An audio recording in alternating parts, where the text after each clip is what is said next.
You've said I love you before, maybe countless times. Maybe your heart swells as you speak it, and yet, instead of softening, instead of drawing closer, the person you care about seems to pull away. Their eyes dart, their body tightens, and there's this invisible wall that rises between you. It's confusing, painful, and sometimes it makes you wonder if love itself is broken. But here's the twist. There are 3 simple words, 3 almost unassuming words that can reach deeper than I love you ever could. Words that touch a part of them no one else can reach. Words that make them pause. Words that make them feel safe enough to lean in instead of stepping back. And it's not about romance or passion or poetry. It's about something far more elemental: understanding, respect, and patience. This isn't a video about manipulation or tricks or games. It's about the psychology of a person who feels love differently, who has been shaped by experiences that taught them closeness. Can be dangerous. That attachment can feel like a trap. That dependence can signal loss of self. These are people who want love, crave it even, but when it's offered in the ways most of us assume, it triggers their deepest fears. The irony is that they often retreat, not because they don't care, but because their brain, their body, and their history are all screaming the same warning. If you get too close, you might lose yourself. You might be hurt. Imagine being someone who wants connection, but every time it draws near, it triggers a reflex you cannot control. Imagine someone hearing "I love you," and instead of feeling warmth, feeling pressure, feeling suffocated, feeling a subtle alarm that they cannot ignore. That's the world they live in. And yet, when the right words are spoken, not louder, not more passionately, but carefully, thoughtfully, the same person who once recoiled can soften, can relax, can let the guard down, just enough to allow love in. This is where psychology meets emotion, where understanding meets the human heart. So why does "I love you" sometimes push them away? It's not about the words themselves. It's about what those words represent. They symbolize expectation, dependence, intensity, and commitment all at once. They carry weight, unspoken pressure, and a subtle demand for reciprocation. For someone wired to protect themselves from vulnerability, this is not comforting. It's alarming. Their nervous system interprets emotional closeness as a threat. It's not conscious. It's not deliberate. It's biology. Their body tenses, their mind searches for escape, and their instinct is to withdraw. And withdrawal is often misread as coldness, rejection, or lack of love, when in reality, it is a complex dance of self-preservation. Now, think about the paradox. They want connection, but they fear it. They long for closeness, but when it comes too quickly, too directly, they recoil. Every step forward can feel like a step toward danger, not intimacy. And this paradox is frustrating, not just for the person on the other side, but for them as well. They feel guilty, they feel conflicted, they feel trapped between desire and fear. And that is why understanding the subtle emotional triggers, the ones that allow them to feel safe, is key. So what do they secretly long to hear? It's not the grand declarations of love. It's not promises of forever or the poetic assurances that often dominate conversations about romance. What they crave are words that acknowledge them, honor their autonomy, and remove the pressure that love can carry. Words that say, "I see you, I respect you, I can wait." Words that allow them to breathe instead of triggering panic. Words that create a sense of safety without demanding surrender. And it is here that the first of the 3 transformative phrases comes in. Words so simple yet so profound that they bypass defenses and reach straight to the heart.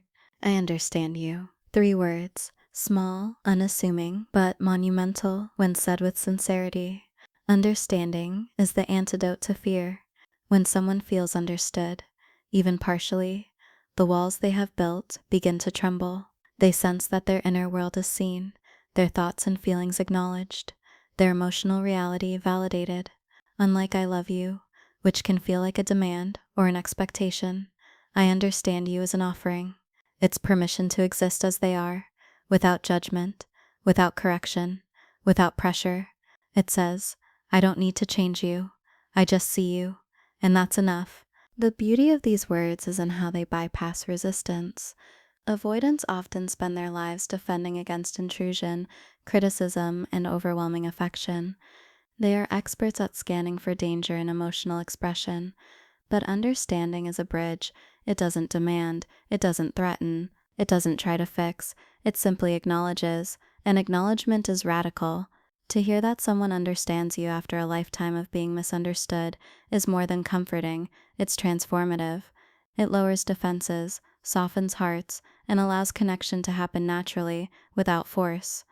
Then there's the second phrase, take your time. Again, deceptively simple. Avoidants experience emotional intensity differently. When love or attachment is rushed, when feelings are demanded or schedules are imposed on intimacy, their instincts kick in. Their body says, step back, retreat, protect yourself. But when someone says, take your time, it signals freedom. It says that your pace is respected, your boundaries honored, and your autonomy intact. It conveys patience, a willingness to wait without resentment or pressure, and in doing so, it creates a paradoxical closeness. By allowing space, you invite proximity. By refraining from pushing, you earn trust. Patience is magnetic for someone who has been conditioned to flee emotional intensity. Take your time communicates more than words. It communicates safety. It signals that closeness does not need to be forced, that vulnerability can be explored gradually, and that emotional intimacy is not a race, but a journey they can embark on without fear of collapse. For an avoidant, patience is permission. Permission to be themselves fully, without compromise, without anxiety, without the implicit threat that closeness equals loss of control. And when that patience is consistent, the effect is cumulative, creating fertile ground for a bond that feels real and lasting. The third phrase, perhaps the most profound, is I respect you. Respect goes beyond affection, beyond understanding, beyond patience. It affirms individuality. It honors boundaries. It tells them that they are not being asked to merge into someone else's emotional world or to sacrifice their identity for love. Respect is empowering. It is one of the few words that avoidants can hear without feeling trapped. When spoken sincerely, it communicates a promise that love does not mean domination, and connection does not mean suffocation. It signals that the speaker sees their humanity, values their choices, and is willing to engage with them on equal footing. These three phrases, I understand you, take your time, I respect you, work in harmony. Each one disarms, each one reassures, each one allows love to be received rather than feared. Together, they form a psychological trifecta, a way to navigate the paradox of someone who desperately wants connection, but is wired to fear it. They reach the parts of the mind and body that grand declarations of love cannot, and they do so without coercion, without games, and without pressure.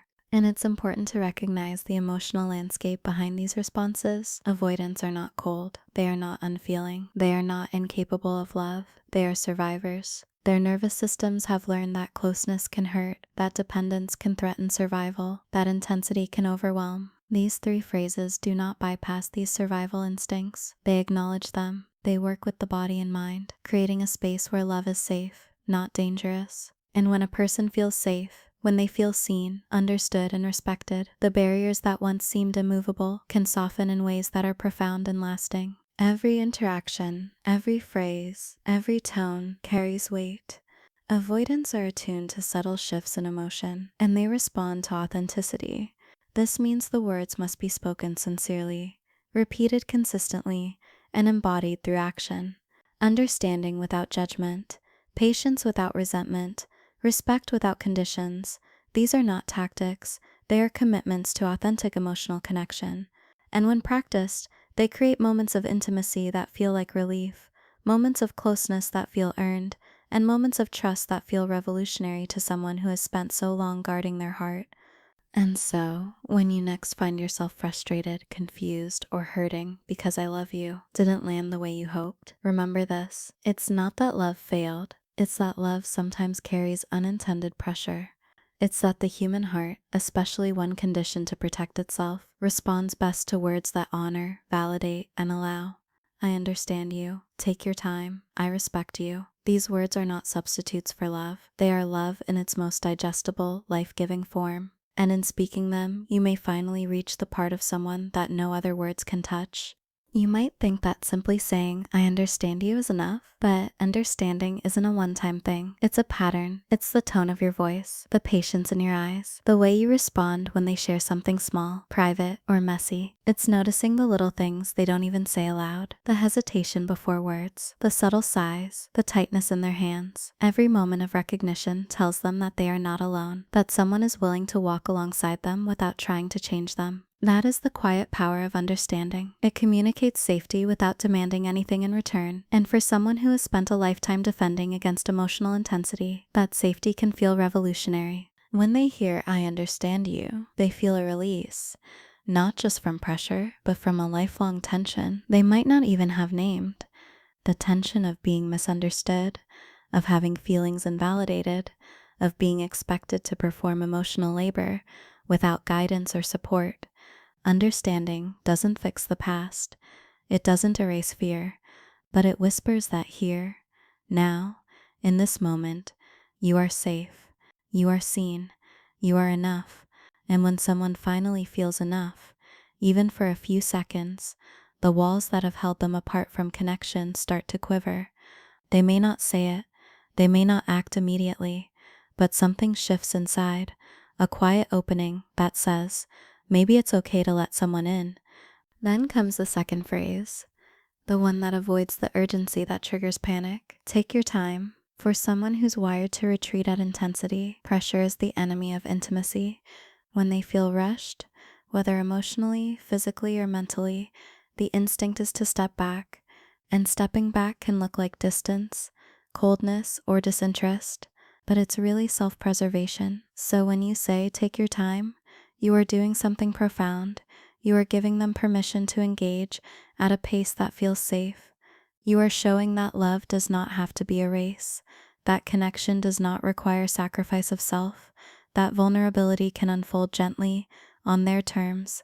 Take your time does more than prevent retreat. It fosters trust. It creates a container in which they feel in control, which paradoxically allows them to lean in. For someone who has been conditioned to flee closeness, this simple acknowledgement that they can set the pace communicates empathy and patience in its purest form. Over time, the repeated message that it's okay to take their time teaches them that love can exist without suffocating, that intimacy can be nurturing rather than threatening, that closeness can be a choice, not a trap. And every time they take a step forward at their own pace, they feel a subtle reinforcement of safety, which slowly rewrites the old patterns that kept them guarded.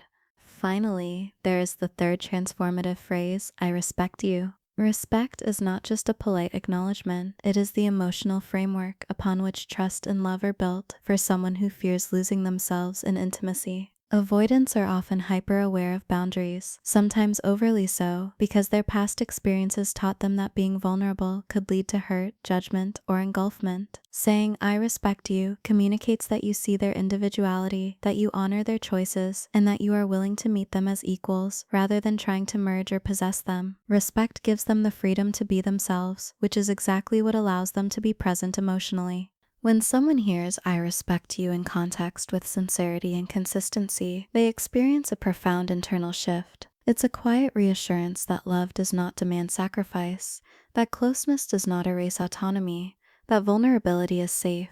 For someone who has long associated intimacy with threat, respect becomes a bridge between isolation and connection. It shows them that love can coexist with independence, that affection does not require surrender, that being seen and being honored are not mutually exclusive. And this is why, for someone wired to fear closeness, respect can feel far more impactful than 1,000 declarations of love. It's worth pausing here to reflect on the interplay between these three phrases. I understand you addresses the emotional need to feel seen. Take your time addresses the physical and psychological need for safety and autonomy. I respect you addresses the existential need to feel valued without compromise. Together, they form a framework that respects the whole person, the mind, the heart, and the nervous system. And while I love you often carries implicit demands, expectations, and urgency, these three phrases remove pressure, honor boundaries, and create a space where love can be received freely without fear or guilt. But it's not just about saying the words, it's about living them. Understanding without action feels hollow. Patience without consistency feels unreliable. Respect without boundaries feels conditional. Avoidants are highly sensitive to authenticity. They can detect even subtle discrepancies between words and actions. That's why the real impact comes from a pattern of behavior, repeated over time, with emotional attunement.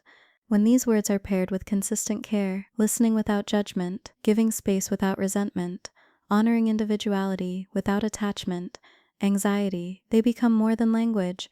They become a lived experience of love that feels safe and sustaining. And here's the thing, small moments matter more than grand gestures. Noticing when they hesitate before sharing something, allowing silence without pressure, checking in with curiosity rather than demands, giving reassurance without overwhelming. Every instance reinforces the message, I am here, I see you, I respect you, you are safe. Over weeks, months, or years, these patterns can rewrite the emotional code that once told them to flee from connection. It doesn't erase past pain, but it does create a new template for what love can feel like: gentle, patient, validating, and enduring. The emotional payoff is subtle but profound. They start to initiate small gestures of intimacy themselves. They stay a little longer on conversations that once felt threatening. They share minor details they would normally withhold. They allow closeness in manageable increments, testing the waters without fear. And with each step, their trust grows, and their nervous system slowly reorients to the idea that love can exist without danger. This is the quiet miracle. These words facilitate the miracle of someone who has lived with guardedness and fear, slowly learning that connection can be safe. So when you reflect on these 3 phrases, remember this: they are not replacements for love. They are the scaffolding that makes love accessible. I understand you validates and sees them, take your time, protects and allows them to engage on their terms. I respect you honors and empowers their individuality. Together, they bypass the alarm systems that have kept them distant and create a space where authentic, sustainable love can take root. And when this happens, the dynamic shifts. The person who once pulled away now leans in, not out of obligation or pressure, but because their nervous system finally feels safe enough to do so. And perhaps the most emotional part of all this is the patience it requires from the other side. To witness someone you care about retreat, to resist the urge to chase or demand, to practice understanding, patience, and respect consistently. This is not easy, but it is profoundly rewarding. It is in these moments of restraint, empathy, and attunement that love becomes transformative, not just for them, but for both of you. Because when love is offered in a way that aligns with who they are, it is no longer a force to escape from. It becomes a force to come toward, freely, without fear, without guilt, without compromise. By now, you might be wondering why these 3 simple phrases, I understand you, take your time, I respect you, can have such a profound effect. The answer lies in the way they bypass the defensive mechanisms that have been in place for years, sometimes decades. Avoidants have often learned early in life that emotional closeness equals danger. Maybe they experienced inconsistent caregiving, moments where love was conditional, or times when expressing vulnerability was met with criticism, dismissal, or rejection. These experiences create an internal blueprint, a map of the world that says, if I let anyone in, I could be hurt. It's a survival strategy, not a flaw. When you speak with understanding, patience, and respect, you are essentially rewriting that internal map, very slowly, very gently. It's not a quick fix, it's not magic. It's a pattern that over time proves to them that intimacy doesn't have to hurt. When someone has spent a lifetime guarding their heart, even the tiniest proof that connection can be safe is enough to soften the edges of fear, and every softening moment is emotionally monumental. Each time they feel understood without being judged, each time they are given space without being abandoned, each time their individuality is honored without compromise, they begin to believe deep down that love does not have to threaten them. And that brings us to one of the most overlooked yet critical dynamics in all of this. What happens internally when they feel safe? It is subtle, almost imperceptible at first. They might linger on a text longer than usual. They might share a detail about their day they would normally keep to themselves. They might initiate small acts of connection without overthinking it. Their voice softens, their posture relaxes, their eyes linger. These are not grand gestures, but they are profoundly meaningful. They indicate a nervous system that is learning to trust, a heart that is learning to feel, and a mind that is learning to believe that closeness can coexist with autonomy. Safety is the invisible currency of intimacy for an avoidant. It is far more valuable than declarations of love or grand romantic gestures. You can say I love you endlessly, but if it is paired with impatience, judgment, or subtle pressure, it can trigger retreat. But when safety is present, emotional, psychological, relational, everything else becomes possible. They can be vulnerable, they can lean in, and they can stay longer than they ever thought possible. And for someone who has learned to run from intensity, this is nothing short of transformative. Of course, the challenge is that most people make critical mistakes in trying to bridge this gap. They often respond to withdrawal with chasing, to silence with questioning, to guardedness with pressure. Why don't you open up? Why are you pushing me away? I love you. Why won't you love me back? These responses, though human and understandable, reinforce the very patterns you are trying to break. Avoidants are wired to flee from perceived threats, and nothing triggers that faster than perceived emotional demands. Every push for closeness can feel like a subtle threat. Every demand for explanation, a reminder that vulnerability equals danger. The real art, the real breakthrough, comes from resisting these impulses and instead leaning into the opposite: patience, understanding, and respect, not just in words, but in every action. Waiting without resentment, listening without judgment, honoring autonomy without complaint. This is how you show, not just tell, that love is safe. It is in the repeated demonstration of these principles that trust is built, slowly but surely. And when trust is built, intimacy becomes a choice rather than a trap. They can come closer because they want to, not because they are coerced or pressured. This is where emotional attunement becomes crucial. It is not enough to memorize the phrases. You must embody them. The tone of your voice, the consistency of your actions, the small moments of acknowledgement, they all matter. When someone has spent a lifetime scanning for subtle cues of danger or judgment, even a slight mismatch between words and action can shut them down instantly.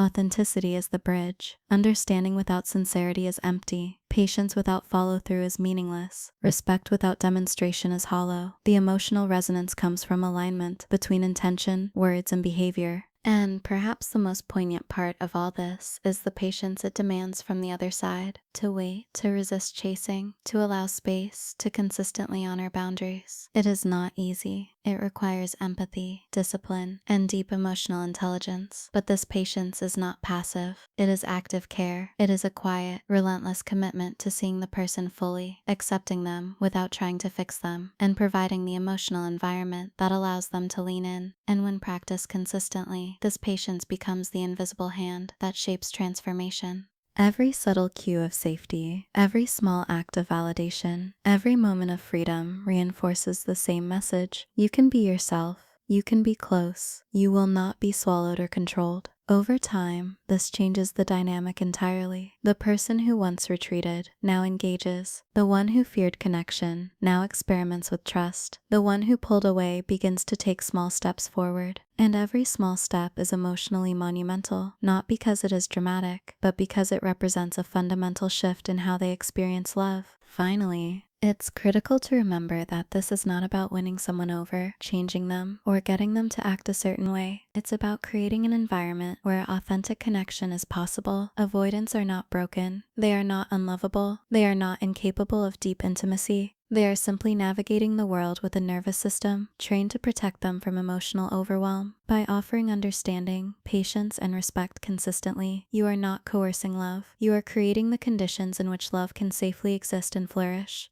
And this is where the emotional magic happens.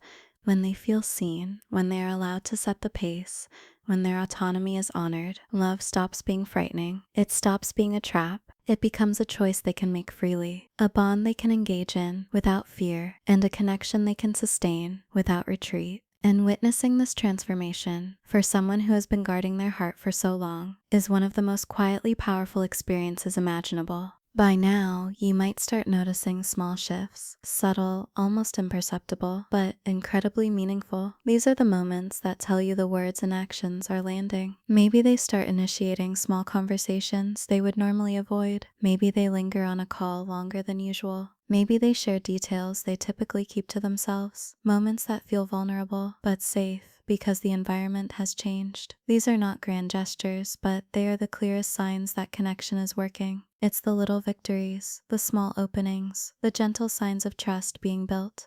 And each one is a reminder that understanding, patience, and respect are far more powerful than we often give them credit for. It's also important to recognize that progress is never linear. Some days they might pull away again. Old patterns are deeply ingrained, and fear does not disappear overnight. But every time they step back and you respond with patience rather than panic, you reinforce the message: closeness is safe. Every time you validate rather than push, you reinforce the message: you are seen. Every time you honor their autonomy rather than imposing urgency, you reinforce the message, you are respected. These repeated moments compound over time, creating trust and emotional security where once there was only guardedness. And when that trust takes hold, even the smallest gestures of connection feel monumental because they are built on safety, not obligation. But there are limits to what words alone can do. These phrases are powerful, but they cannot make someone care or want intimacy if they are fundamentally unwilling or emotionally unavailable. Some avoidants may be too deeply withdrawn, too guarded, or simply not ready to engage in a relationship. Others may be navigating their own unresolved trauma, making any attempt at connection premature. It's crucial to recognize these boundaries, not as rejection, but as reality. Love, even when offered with understanding, patience, and respect, cannot bypass personal readiness.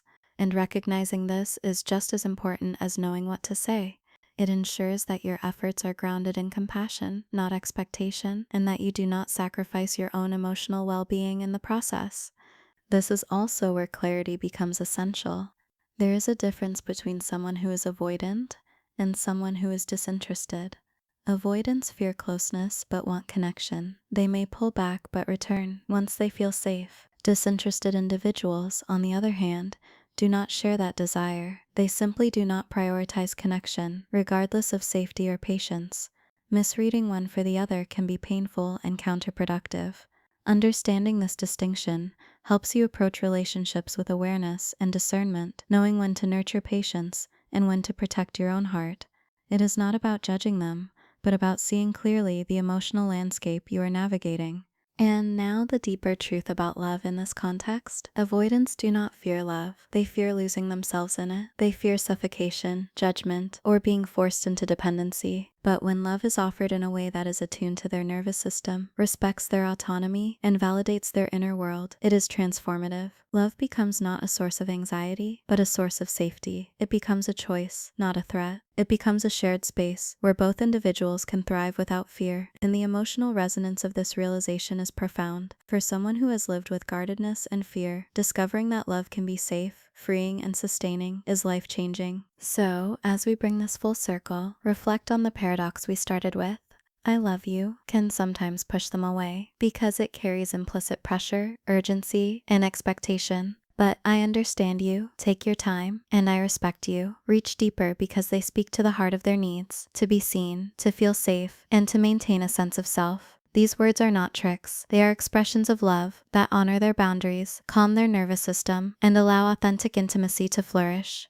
And in practicing them consistently, not just in words but in actions, you create the rarest kind of connection, one where love is both profound and safe, where closeness does not threaten autonomy, and where trust and affection can grow steadily, gently, and enduringly.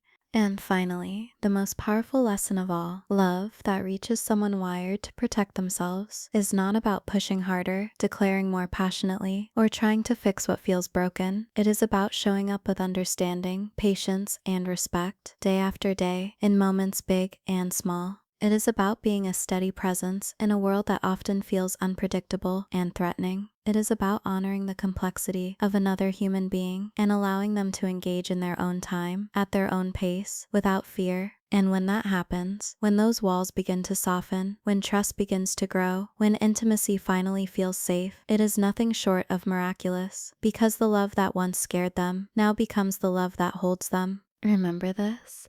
These 3 phrases, I understand you, take your time, and I respect you, are simple yet monumental. They are not substitutes for love. They are love expressed in the language that someone with avoidant tendencies can hear and receive. They are the quiet, steady, invisible forces that allow a guarded heart to open. They honor the fear without letting it dominate. They validate the past without letting it control the present. And they create the conditions in which love can flourish, sustainably and deeply. And that perhaps is the greatest gift you can offer someone who has spent so long protecting themselves, the chance to experience connection without fear, to receive love without pressure, and to know, finally, that it is safe to be seen, safe to be close, and safe to be loved.